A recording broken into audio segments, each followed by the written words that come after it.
You a dangerous girl. Those eyes looking up at me. Wanna be my favorite girl. இன்னைக்கு நம்ம வாழ்க்கை அப்டேட்ல 02 என்னடா 02 சொல்றேனேன்னு பார்க்குறீங்களா?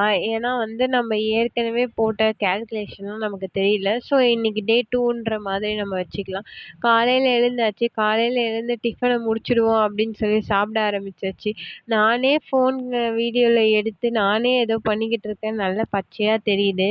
சரி விடுங்க, அதெல்லாம் ஒண்ணும் பிரச்சனை இல்ல. பார்த்துக்கலாம். தென் நம்ம வழக்கம் போல கிளம்பி போயாச்சு. நான் ஒரு ஹேர் ஸ்டைல் ட்ரை பண்ணி வாரிட்டு போனேன். அந்த ட்ரெயின்ல என் ஹேர் ஸ்டைல் கொலாப்ஸ் ஆகி கடைசியில நான் இப்படி ஒரு ஹேர் ஸ்டைல உட்காந்து யோசிக்க ஆரம்பிச்சிட்டேன். யோசிச்சுட்டு என்னடா பண்றது வாழ்க்கையில அப்படின்னு சொல்லி யோசிக்கிறதுக்குள்ள பசி எடுத்துச்சு. சரி நம்ம கொட்டிப்போம் அப்படின்னு சொல்லிட்டு மத்தியானம் சாப்பாட முடிச்சுட்டேன். மத்தியானம் சாப்பாடு முடிச்சுட்டோனே சாயந்தரம் ஏதாவது சாப்பிடுவோம் அப்படின்னு சொல்லி யோசனை வந்துச்சு.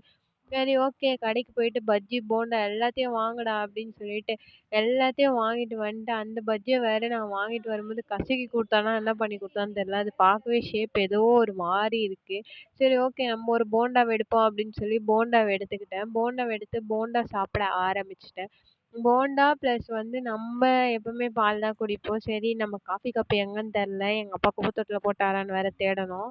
அந்த காஃபி கப்ப எடுக்கிறதுக்கு மறந்துட்டு நான் பாட்டுன்னு டம்ளர ஊத்தி குடிக்க ஆரம்பிச்சுட்டேன். குடிச்சிட்டு போண்டாவும் நல்லா தான் இருந்தது. பரவால்ல. போண்டா குடிச்சதுக்கு அப்புறம் நம்ம தோழி வந்து விட்டாள். தோழி வந்து விட்டாள்ன்னு சொல்லி வெளிய ஓடி போய் பார்த்தா, நம்ம அக்கா வந்திருக்காங்க. ஐயய்யோ! சரி இதோ வரேன்க்கா அப்படின்னு சொல்லிட்டு அவங்க கூட வெளிய போலாம் அப்படின்னு சொல்லிட்டு கிளம்ப ஆரம்பிச்சுட்டோம். வெளிய போலான்லாம் இல்ல. ஒரு ஒரு டெஸ்ட் எடுக்கிறதுக்கு என்ன ஏதுன்னு கேட்கலாம் அப்படின்னு சொல்லி போயிட்டுருந்தோம். போம்போது நிலா ரொம்ப அழகா இருந்தது. எனக்கு பார்க்கவே இந்த இயற்கையான விஷயங்கள்லாம் பார்க்கவே எனக்கு ரொம்ப பிடிக்கும். ஸோ நாங்க ஃபாஸ்ட்டா போனோம். அதுக்குள்ள சிக்னல் போட்டோம். ஸோ நிக்க ஆரம்பிச்சுட்டோம். கொஞ்ச நேரம் நின்னுட்டு போலீஸ் வேற ஆப்போசிட்ல இருந்தாங்க. அவங்க இல்லன்னா நம்ம கிராஸ் பண்ணிக்கலான்னு பார்த்தேன். இந்த ஹாஸ்பிட்டல் தான் போயிருந்தோம். இந்த ஹாஸ்பிட்டல் போயிட்டு ஒரு டெஸ்ட்டுக்காக விசாரிக்கலாம் அப்படின்னு சொல்லி போயிருந்தோம். அந்த டெஸ்ட் அந்த ஹாஸ்பிட்டல்ல இல்லன்னு அசிங்கப்படுத்திட்டோம். சரி ஓகே, வேற ஹாஸ்பிட்டல் போவோம்ன்னு சொல்லிட்டு இன்னொரு பக்கத்துல போனோம். அங்க போய் கேட்கலான்னு சொல்லிட்டு 7 மணிக்கு போனோம். கடைசி வரைக்கும் அவங்க வரவே இல்ல. செம்ம காண்டாயிடுச்சு. 8:30 மணிக்கு வரான், போயா பைத்தியக்காரா அப்படின்ட்டு கொஞ்ச நேரம் வெயிட் பண்ணி நானும் லிஃப்ட்ட பாத்து பாத்துட்டு உட்காந்துருந்தேன். டாக்டர் தான் லிஃப்ட்ல வராருன்னு கடைசி வரைக்கும் வரல. செம்ம காண்டாயிடுச்சு. காண்டாயிட்டு சரி ஓகே, ஒரு சாக்லேட் வாங்குவோம் அப்படின்னு சொல்லிட்டு கடைக்கு வந்தேன். கடைக்கு போனா நம்ம தோழி வந்துட்டாங்க. சரி ஓகே வாங்க அப்படின்னு சொல்லிட்டு அவங்க தலையில பில்ல கட்டுவோம் அப்படின்னு சொல்லி கட்ட ஆரம்பிச்சிட்டேன். அவங்க ஒயிட் சாக்லேட் வேணும்னு வாங்குனாங்க. எனக்கு டார்க் சாக்லேட் தான் வேணும், வாங்கி கொடுங்கன்னு ரொம்ப நேரமா கதறினேன். ஏற்கனவே கதறும்போதெல்லாம் அவங்க அத வாங்கி திருப்பி வச்சுடுவாங்க. இன்னைக்கு என்ன மனசு வந்துச்சுன்னு தெரியல. வாங்கி தரேன்னு போய் பில்லு குடுத்துட்டாங்க. பில்லு குடுத்தோனே அண்ணனும் பில்லு போட ஆரம்பிச்சுட்டாங்க. சைட்லயே ஒரு காப்பி குடிப்போம்னு காப்பிக்கும் பிராக்கெட் போட்டா அவங்க என்ன மதிக்கல. சரி ஓகே, மதிக்கல. நம்ம கிளம்புவோம் அப்படின்னு சொல்லிட்டு எங்களுக்கு வேற ஒரு வேலை இருந்தது. அண்ணா பில்ல குடுங்கண்ணா, எவ்வளோ ஆச்சு, பே பண்றோம் அப்படின்னு சொல்லிட்டு பே பண்ண ஆரம்பிச்சிட்டா. அவ பே பண்ணோனே சரி ஓகே, நம்மளுக்கு வேண்டியது நமக்கு கிடைச்சிருச்சு, நம்ம கிளம்புவோம்டா அப்படின்னு சொல்லிட்டு நானும் சாக்லேட்டு வாங்கியாச்சுன்னு ஆசையா கிளம்பி போனேன். போற வழியிலேயே அவ எனக்கு இந்தா சாக்லேட் அப்படின்னு சொல்லி கொடுக்க ஆரம்பிச்சிட்டா. எனக்கு ரொம்ப மகிழ்ச்சியா இருந்தது. இந்த டார்க் சாக்லேட் நம்ம நார்மல் டார்க் சாக்லேட் மாதிரி தான் இருந்தது. இதோட ப்ரைஸ் பார்த்தா 30 ருபீஸ் தான்.